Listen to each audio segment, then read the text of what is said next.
Good morning, everyone. Welcome to American Scouser's morning coffee or tea with American Scouser. Morning coffee. It's Monday. Grumpy's back in action, and unfortunately, just realized this morning we're out of milk, so I'm going black coffee over here. It could be a rough day. With us, as always, is what you. What was that shake for? You don't drink black already? You always put milk in your coffee? Yes.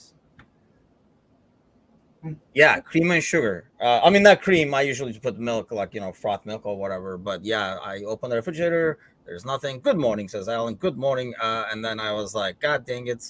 So I had to go with black coffee. The funny thing is, last week, by chance, I forgot to put milk in the thing. And I realized it towards the end. I was like, oh, maybe I can drink this thing black. So this is just doubling up the experiment over here. But the Polish Prince is with us with black coffee. I know yours is black. At least, is that coffee? It is. It looks like a bad urine sample where you should call 911.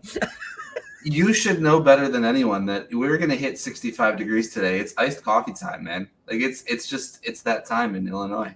Not an iced coffee fan. I mean, No, it has to do it at times, but to be honest, it's whatever's left in the pot goes into a glass and goes into the fridge for the next day. Because resourceful, and if you don't have to make it in the morning, so it's already ready. So it is coffee. So it's not really iced coffee. Let's correct that. It's more like cold coffee. I don't think that's how it works, but okay. It's like if I leave this at the table, it would be like a Matouche iced coffee. No, it'll be room temperature coffee. Oh, that's right. I gotta put it in the refrigerator. Got it.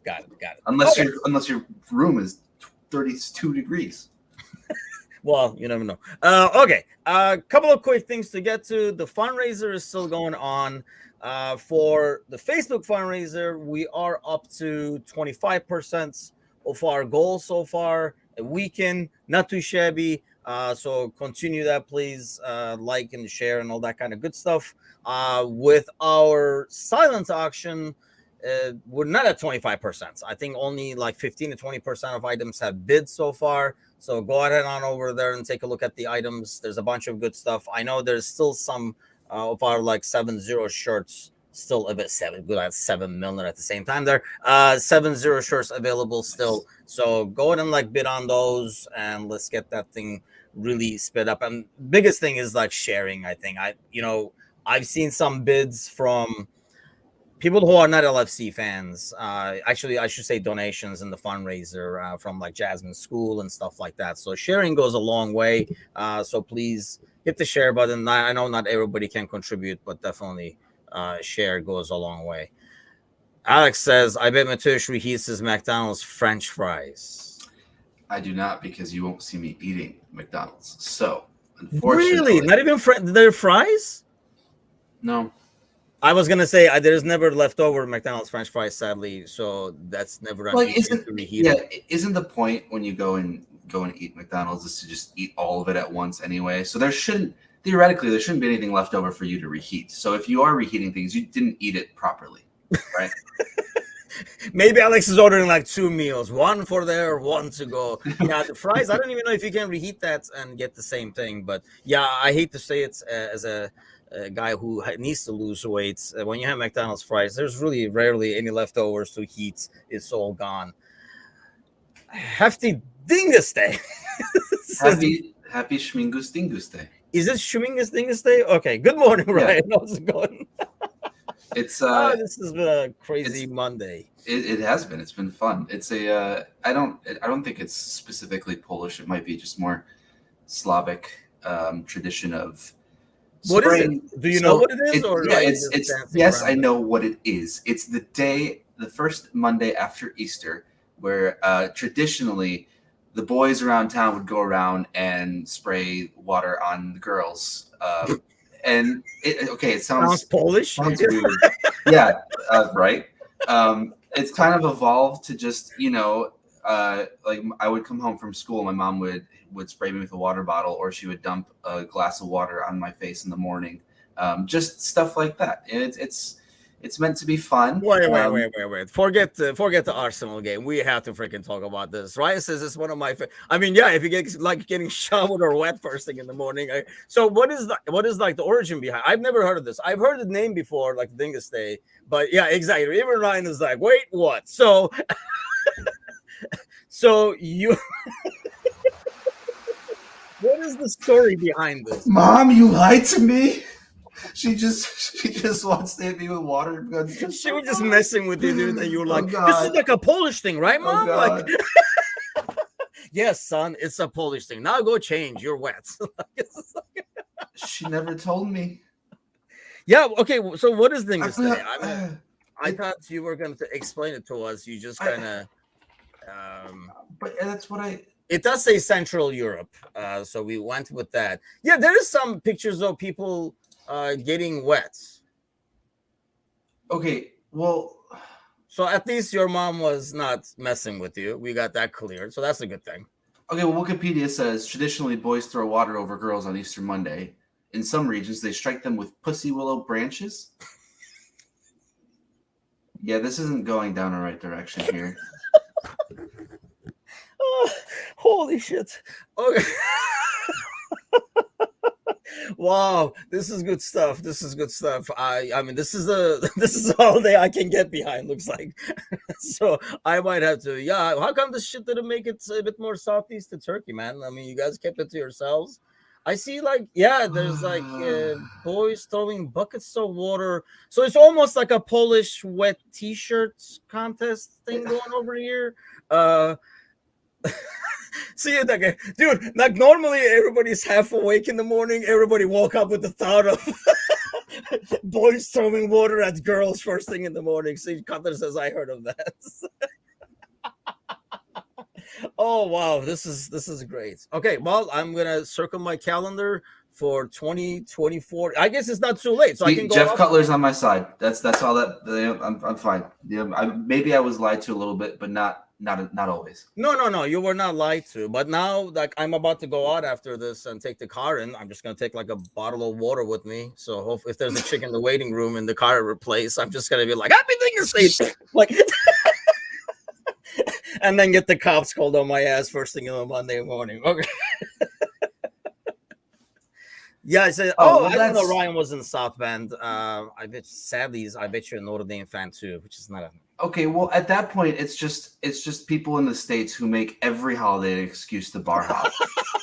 So you can't say that it's this tradition to go bar hopping because every holiday here is a tradition to go bar hopping. Yeah, I was gonna say. So it's like a Polish St. Patrick's Day kind of a thing. See, Ryan, I mean, I know I liked Ryan. He's not a Notre Dame fan, so that's a good deal. Okay. It's a day. It's an extension of Easter because Easter is the second most, maybe the first most important day in Polish culture if you are, practicing Roman Catholic. So I don't think traditionally they would go and drink at a bar to commemorate that specifically, but I do see the merit in that when you want to have some fun. Cutter says, serious. I think one day after Easter, the parents sent us out to hit each other with pussy willows. Says maybe they met. It's almost like a Polish purge of some sort. I would have rather got hit with water. I'll tell you that. It's like the purge, the Polish version. Okay. This is I'm gonna read more about this, and I'm taking a water bottle with me. You never know who's out there. If somebody's looking Slovak or something, I'll be like, "Hey, happy Dingus Day." I don't know how that's gonna work, but okay. I would like to see you. I need you to just like record and film every person you walk by, and then I need to audibly hear you go, Slavic descent. No, you look Eastern European. No. Yeah, like I'm curious to know what that level is for you. You can kind of tell. Yeah, I mean, I can. Heck, I can sense the slightest human suffering. I can tell, somebody is Turkish or from my neck of the woods just by looking at him. Even though, like, for example, when I used to work in the city in Chicago, we're totally going off topic here, but who cares about that thing? When I used to work in like Chicago in the city, they would guess every nationality but Turkish for me because like the Polish people thought I was Polish for some reason, and Romanian people thought I was Romanian. Hispanic people thought I was Mexican, so I just was. You are a chameleon. You could have been anything you wanted to be. Man of international mystery, they used to call me. Okay. So let's get back to, oh man, what a Monday. What a Monday. Okay, so let's get to the game yesterday. Couple of like 2 key moments to talk about, right? I mean, first of all, let me ask you your overall thoughts, and then we'll go into those 2 key moments. What did you think? Obviously, after the 40th minute, everything went so much better than it did in the first 40 minutes, and it was good to see that actual fire out of the players. Because I know we talked about the United game 7-0, fine, you know, it was a great game to celebrate, but everything was just going their way. There wasn't necessarily that fire within their eyes. You know, this game, you could tell second half, like there was something that they were playing for finally.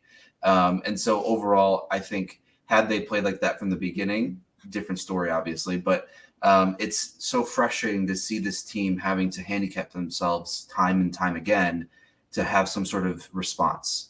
You know, it's just why do you need to go down 1-0, 2-0? Why do you need to have a brush up with Xhaka to finally, you know, get yourself into this mode of this is a win now. We have to show what we can do, and we have to do it now. And so overall, I think if that second half is repeated throughout the rest of the year, even if they don't make top 4, it's something that we're going to appreciate because it's what we've wanted to see all along. You've mentioned it all year. Monday night podcast, we've mentioned it. We've mentioned it here.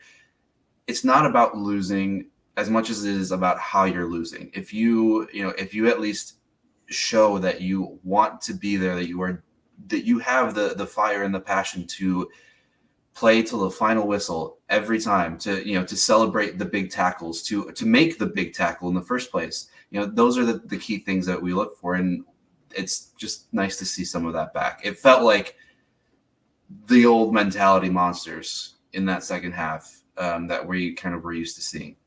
And I know, like, I saw somebody comment about it, like, if we play like this rest of the season, we'll make top 4, but will we have to, like, spare seats for Xhaka on the bus so he can freaking travel around with us and piss people off before games? Because I think I'm kind of, like, torn on this thing. I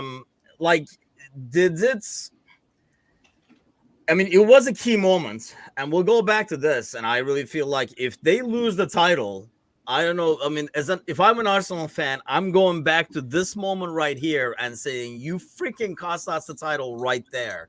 Because this game was going nothing but south for us at that time, and it was going to be going all over the place. And it's very unnecessary. And mind you, so is that. And then he's kind of lucky not to get away with, like, get some more. Yeah. But I think the thing that I liked is the fight, right? The thing that I didn't like is why does it take this to bring out the fight?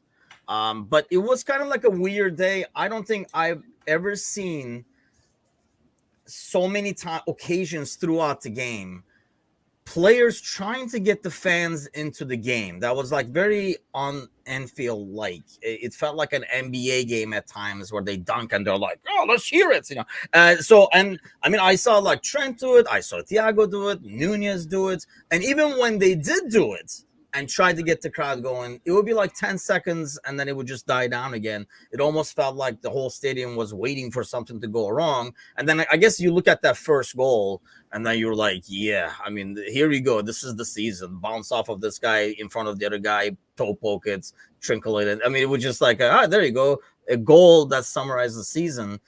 I guess that's like my biggest thing. And so while I was like really happy to see the fights and see like glimpses of what we were used to seeing, at the same time, part of me says, why does it take freaking Xhaka to be an asshole to do it? But what do you think about that? I mean, you want a player with fight in it and stuff, but this dude has always done this.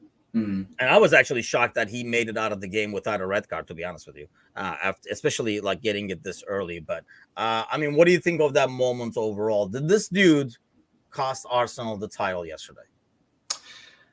I think if we look back on this game, I think Zinchenko cost the title for Arsenal this game.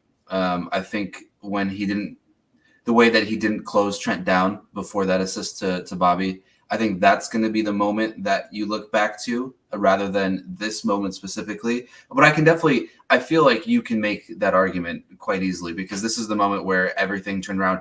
Arsenal stopped playing like they were the better team after this moment. They kind of they cowered a little bit weirdly. It wasn't the mentality that they had against Bournemouth, against Villa. Those moments that we've talked about earlier in earlier episodes or earlier shows, where those were those title defining moments. We have that Reece Nelson goal in the 90th plus minute, and this is every season has those title defining moments, and this could end up being nothing. They could end up holding on and be just fine. But I could see this being, like you said, the shocking moment being something that people look back to. I just think the second goal with Zinchenko's poor coverage of Trent is what would be more at fault than this, because they still had a whole half to respond. It's not like this happened in the 78th minute and then all of a sudden switch and the last 12 minutes, which is a full-on onslaught. This happened in the 40th minute, so there's still plenty of match left to try and have at least maybe Arteta to change things around, to slow things down, to make things work, because this was one of the few times where Arsenal just didn't have control of the midfield, which was really weird to see. I think taking off Odegaard was a mistake as well. I think he's one of those pieces that really keeps the team in check, and I don't think that was a smart move to bring off your captain, your actual captain at that point. So yeah, I can see the argument for it. Yeah, see, because I think, and this is right, actually, Dad's bringing some good points. Like, it took Arteta last season to fire up the crowd and the players. Yes, I remember this now. Like, he was being an ass, and everybody was asleep again, and he woke up the sleeping giant. See, if I'm an Arsenal fan, I'm going back to this, because that game was going nowhere but towards 4-0, 4-1, or something like that at that point. I mean, as a Liverpool fan watching that game, I had no hope of a comeback until that moment. And I honestly was afraid when the halftime came in. I was like, man, I wish we had another 5-10 minutes, because you could kind of like feel the total momentum shift. And I was kind of afraid. And that's when the team comes out in the second half with still that fire in them, because I was afraid at halftime that would die. And then we would come out to the second half. It was going to go back to the default settings. Let's face it, it's a lot better functioning team than us at the moment when you look at Arsenal. And it was good to see that we came out the second half with the same momentum and the same fire. But yeah, I know what you're saying. But I mean, it felt like the second half, that goal was coming, probably should have come a lot earlier. And honestly, if it's not for Ramsdale, we're probably getting a couple more. Yeah. But this moment right here, I felt like he just totally shifted the momentum. A game that the team was sleeping, the fans were sleeping, I was half sleeping. It woke everybody up, including me. And then when I wake up, Stitch and Leo woke up. We were all like, what the fuck? And then, like when then the goal comes, and then, like I say, when you start with that fire in the second half, it almost looked like it's a matter of time. And I, one point, felt, even if we lose this game 2-1 now, it was going to be a lot easier to take that loss compared to the game against City, for example. So we needed something in the Chelsea game. I wish Lampard did something stupid. Well, he wasn't around there, was he? Was Lampard there? No, it was like the caretaker at the time. I wish somebody did something annoying that game, because then we would have probably easily beaten Chelsea as well. I guess that's like the disappointing part of it. But I think we said 5 points from these 3 games when we were talking last week, 5 to 6 points. And we ended up with 2. So I hope, Sir Z says, can someone please explain why we still play Curtis Jones, useless player? I think the problem is, I don't think he was as bad yesterday as he has been. Actually, it was probably one of his better games. Yeah, he wasn't bad. I think the problem is and I notice this whenever our midfield gets the ball, there is nobody that kind of scares you in terms of they're not going to take you on. And as a defender, I know I want to play against those guys. So when Hendo picks up the ball on the side, or when Fab gets the ball, that's why I feel like you need that third player to be like a Thiago, because can do like a shoulder turn and go the other way suddenly, or like an Elliot who's not going to be afraid to take you on, because it's very easy to defend the guy and just contain him if you know he's not going to try to take you on. Yeah. And I feel like that's why you get with Jones. And Jones used to be this guy that was arrogant enough and overconfident to do some moves and take players on. And I think that confidence is shattered. So he's not even doing that anymore. And when he doesn't do that, he is very, very average at best. What did you think of his game? Yeah, when you think about what he's been through the last couple of years when it comes to injuries and just not getting consistent play time, it can be very difficult to be thrust into a game, especially against Arsenal yesterday, when you don't have a run of matches before that. Everyone expects you to always be at your very best, but if you don't have the chance to play 3, 4, 5 games in a row with the same players out on the field, it can be very difficult to try and put in a good shift when you're not used to playing the way that you used to before. Because like you said, he used to be able to take guys on. He would try to recreate that Everton goal every single chance he got. And now we just have these sometimes recreations of the Everton goal when he does play. He gets those chances, but he doesn't do much besides that. And I know I've been one of the people on our Discord that just says, if he wasn't Scouse, he probably wouldn't be on the team anymore. But it's one of those things where he probably would still be on the team anyway, because Klopp has a hard time, getting rid of players to begin with. But I think yesterday, I don't think he was that bad. I think obviously Thiago played much better when he came on, but there's a world-class difference between Thiago and Curtis Jones. And I think sometimes it's unfair to compare those two because they're in completely different situations. They're completely different players. And it's one of those moments where you wish that everyone was healthy so you could really get a good look at how each player is able to. If Curtis Jones had a run of 7-8 games with this team before, maybe it's much different yesterday. But yeah, it's tough because he just doesn't get the chances that not to say he deserves them, but he's just probably lower. He's lower in the pecking order for sure. And it's one of those where if you're thrown into a game and you haven't played for a long time, it's very hard to fit right in. And there was like an interview or like a quote earlier this week about him, that I'm asking Curtis about the midfield signings, and he was not, worried about it, like he will fight to keep his spots and stuff like that. And I think, Darren says Thiago brought a comments. I mean, to be fair to Curtis, and like you're saying, first of all, we're kind of like comparing apples and oranges in some way, but then that's the standard you want to set for Curtis.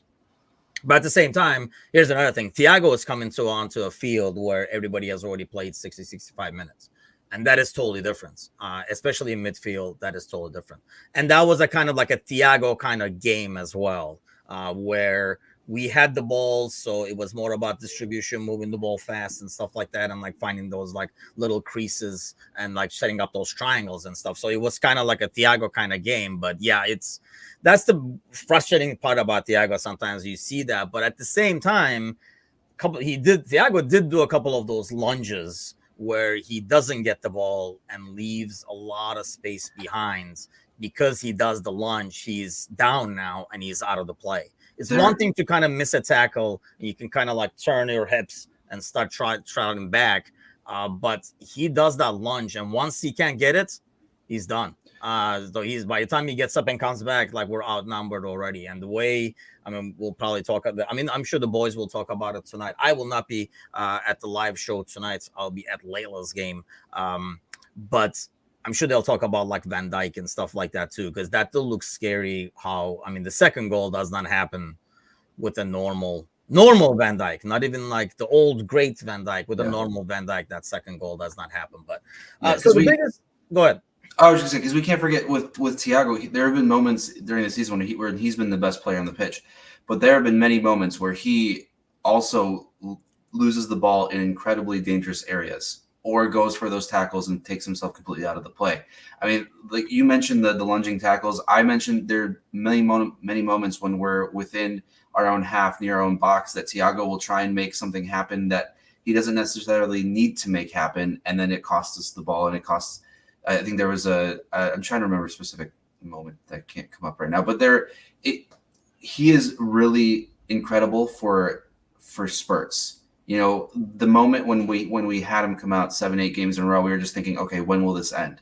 Because there's a moment to that at this point in his career, there's a moment where there's something that's going to set him back. Unfortunately, it was the injury, but he's fantastic, but there are moments that do hinder what he does as well. I think this is like an ideal role for him moving forward, to be honest with you. I mean, if you have the lead, it's a guy who can help you control the ball and control the pace of the game. If you're chasing the leads, it's a guy who can help you break down like defenses and stuff like that. And he can give you those 30 minutes. Sometimes he can't. And obviously, as he gets older, he's not going to give you that 90. And I think that's one thing that you got from Jones before. Thiago comes with this built-in confidence of winning anything and everything on earth. So he does try those things. And when they work, they're very effective. Curtis used to do that. And I think when you lose that confidence and you don't want to be the one that lost the ball and make the headlines and stuff, I don't think Thiago ever thinks about that, cares about that, just with the years of experience. And he's past that in his career. Yeah. Whereas Curtis, I feel like once you get a little bit of that doubt in your system, your effectiveness goes out, because that's what you brought in, was that, brave, like the courage. And once that's out, obviously it hurts a lot. One thing I think we've learned this season, though, is like in the past, when we looked at the depth and when we said, oh, look at Curtis, he's coming up, he's going to be, huge. Look at Costas, he's just as good as Robertson and stuff.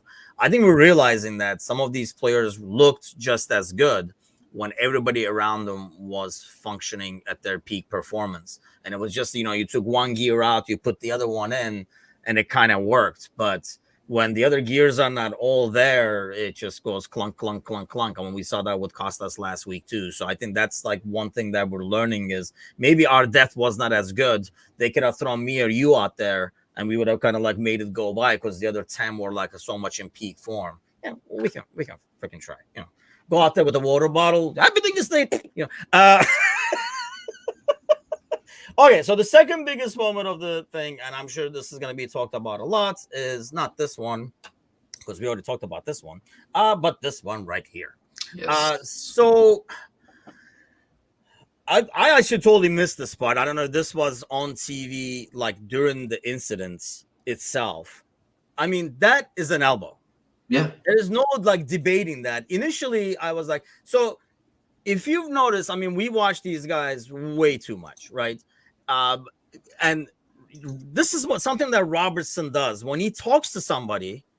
Like, just watch it during the game, watch it in the beginning of the second half as they go out. He's one of those guys that has to like make physical contact with you as he talks. Right. He always like holds somebody's elbow and like just like, or he really gets in really close. Yes. And he was basically, I mean, it's not like he was grabbing him. He's almost like doing that. And if you don't want, as a referee, if you're trying to avoid that contact, if somebody's holding you, what is your natural reaction? You go like this. You don't go up with your elbow. You just pull your arm.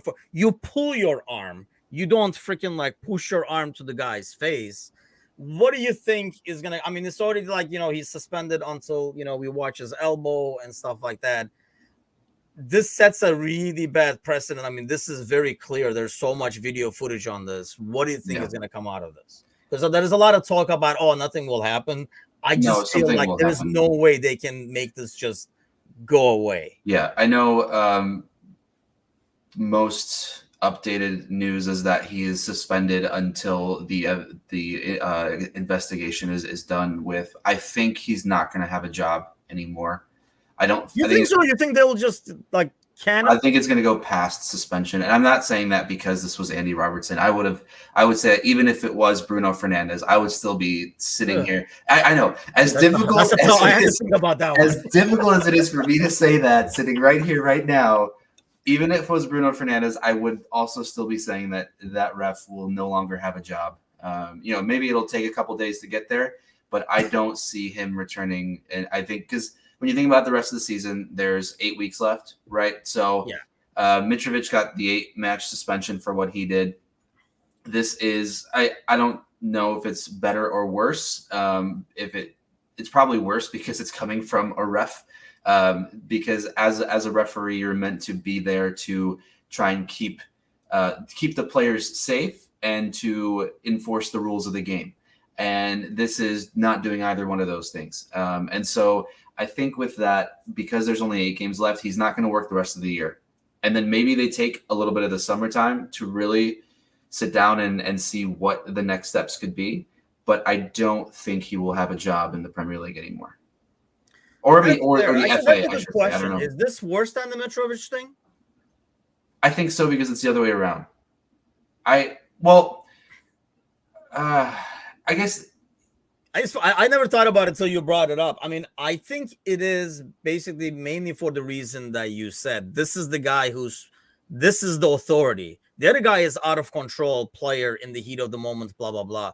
This guy's not in the heat of the moments. And this is not even like, it would be one thing if there's like 6-7 players crowding him or something like that. This is Robertson going and talking to him. And he does make, I think that's his like regularly touching his elbow kind of thing. But it's, I mean, the dude like just freaking like throws an elbow. I mean, I don't understand how they could just be like, because you can't say when a player does it, you can say, oh, the adrenaline and stuff like that. It's halftime. Like, dude is going on your lunch break, if you will. Yeah. And that's why I think it'll be worse. It'll be more than a suspension. I think this is one of those moments where precedent has to be set. I know that they are trying to make an example of players crowding the referee, but until there's actual repercussions for that, then players are going to continue to do that. Same way with this sort of situation. You don't want to give other referees the idea that, if a player just comes up to you, you are within your rights to smack him however you want to, because that is going to give a really, unless of course they're going to come up and and push you or maul you, you can defend yourself, right? I mean, but we're talking about like this isn't the sport for that. This is not what we want to see. This isn't some sort of mixed martial art and half MMA, half soccer situation. So it's really difficult to try and justify why he wouldn't get at least the suspension for the rest of the year. Yeah, so he says, I think Robertson will be asked for his opinion. Robo will say there was nothing to it, not the sort of the person who wants to see someone lose their job. I mean, I understand. I don't even think they would ask Robertson or something like this, because I don't think they go ask, because I think you're looking at the bigger picture and the message is sends now.